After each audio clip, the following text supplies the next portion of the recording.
Est-ce que s'appeler Tapi, c'est une chance ou c'est plutôt un handicap, finalement? Ou c'est les deux? Ou ça dépend? Ça dépend. Moi, le seul truc qui me gêne, c'est, encore une fois, quand c'est moi qu'on attaque, il n'y a pas de problème.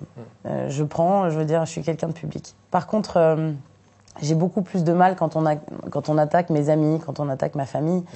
Ouais. Et c'est ça, en fait, que je trouve nul. Je préfère que les gens m'expliquent qu'ils n'aiment pas l'album, qu'ils n'aiment pas la country, que... Ça, je peux l'entendre. Je veux dire, je suis quelqu'un de public, donc à un moment, tout le monde ne peut pas m'aimer et il n'y a pas de problème avec ça. Ce qui me gêne plus, c'est tout ce qui est sur les réseaux sociaux. Quand j'ai un exemple flagrant, un Christophe Beaugrand, qui est animateur TF1, me tweet un truc sur la sortie de mon album. Et il est adorable de le faire, je lui ai rien demandé. Ouais. Et parce qu'il a apprécié l'album, il demande à ses followers de tweeter. Il leur dit, allez écouter, vous allez voir, c'est sympa. Et que lui, par ses propres followers, se fasse défoncer derrière. Je trouve ça nul, en fait. Et c'est le seul truc que je trouve dommage. C'est la seule chose que je vis mal. Parce que sinon, on est vraiment une meute, je le répète vraiment très souvent, mais on est une meute entre nous. On est une meute de loups. Entre mes musiciens et moi, on est hyper soudés. Et je suis, je pense, hyper privilégiée et hyper protégée de tout ça.